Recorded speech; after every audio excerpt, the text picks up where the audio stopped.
Eesti meediaettevõtete liit tegi ettepaneku turuosa kaitseks internetihiidude eest kehtestada juba 2021. aastaks Eestis digimaks. Nii mõnigi Euroopa Liidu liikmesriik on selle juba kasutusele võtnud, näiteks Prantsusmaa. Rahandusministeeriumi sõnul pole aga Eestil plaanis digimaksu kehtestada. Sel teemal vestleme nüüd videosilla vahendusel poliitiku ja ettevõtja Andrei Korobeinikuga. Kuidas suhtute teie siis Meedialiidu seisukohta? Kas olete samal nõul? See on päris keeruline küsimus. Ma arvan, et Eesti kindlasti peab kehtestama digitaalse maksu, aga selleks, et otsustama, mis suunas ta peab rakendama, peab vaatama seda, mida maailm teeb tervikuna. Et ka kõik teised riigid on, kes vähemalt tegeles selle teemaga, on päri sellega, et see maks peab tulema. Idee on siis selles, et kui inimesed elavad ühes riigis, aga teenuspakkujad, näiteks suured internetikontsernid asuvad teises, siis ei ole õiglane, et kogu see raha, mida siis konkreetne firma teenib näiteks nagu Eesti kodanike pealt, läheb kas Ameerikasse või siis sinna jurisdiktsiooni, kus nad asuvad, need firmad. Ja keeruline on siin lihtsalt see, kuidas sa täpsemalt maksustad. Et näiteks kui mõned riigid on juba kasutanud mingisuguseid variante, nagu näiteks India või Venemaa või Prantsusmaa,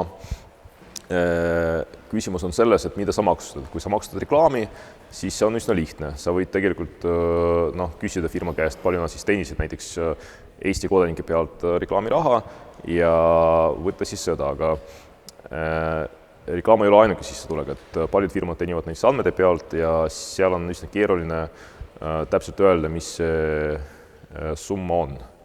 Ja mõned teenivad näiteks sisu pealt, mõned maksavad sisu eest autoritele ja hetkel ei ole kahjuks sellist kindlat lahendust, mida täpsemalt teha. See reklaamimaks tundub kõige loogilisem ja see on ka see, mida Eestis saaks kiiremini rakendada, aga küsimus selles, kas seda tasub teha niimoodi, et sa teed ühe regulatsiooni ja siis sa teed teise juhul, kui siis terve maailm on nõus teistsugusega, et meil oleks mingisugune regulatsioon paariks aastaks, et see võib-olla on üsna riskantne. Kui suure tõenäosusega teie arvates üldse võiks saada OECD siis rahvusvaheline digimaks teoks? Ma arvan, et see on umbes 100%, et lihtsalt küsimus on selles, mis ajaraam on, et seal võivad olla vastuolud, kindlasti erinevatel riikidel on erinevad huvid, et mõni kaotab sellega, mõni võidab, aga ma arvan, et see konsensus on ikkagi olemas, et ilma selleta me lihtsalt jõuame olukorda, kus raha koondub siis sinna firmadesse või konkreetsetesse riikidesse ja teised riigid lihtsalt ei saa tolereerida seda liiga kaua. OECD tahab seda kiiresti teha, ma kardan, et seal võivad tulla sellised pikemad arutelud, aga kindlasti järgmises aastakümnes on see sündimas, et see on täiesti vältimatu. Millised on üldse lokaalse digimaksu ohud, mida see võiks endaga kaasa tuua lõpptarbijale? Ma ei usu, et lõpptarbija seda tunnetaks, pigem on küsimus sellest, kuhu see raha täpsemalt läheb, kas ta läheb näiteks Luksemburgi või ta läheb Eesti riigieelarvesse, aga teenused läheb kallimaks selle võrra. Aga nagu ma mainisin, küsimus on selles, mida täpsemalt maksustada ja kuidas. Selles osas ei ole konsensust, et ma ei usu, et keegi tahab siin kedagi väga ahistada nende maksudega, aga ka täna on ju olukord üsna selge, et Eesti meediaettevõtted näiteks kaotavad hästi palju siis raha konkurentsidele ja Eesti meediaettevõtted maksavad midagigi Eesti eelarvesse ja Google või Facebook sisust ei maksa midagi.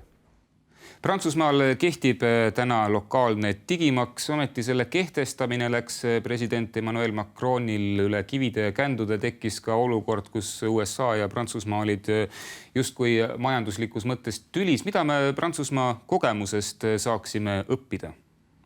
Ma ei usu, et Eesti selline kiirem initsiatiiv oleks problemaatiline, et Eesti on ikkagi üliväike turg Prantsusmaaga võrreldes näiteks. Aga teised riigid on ka läinud seda teed, et India on teinud reklaamimaksu, Venemaal on olemas niinimetatud Google maks, Austria on ka läinud seda teed, et selles mõttes Eesti kindlasti poleks ainuke, aga veel kord, hetkel ei ole seda valmidust.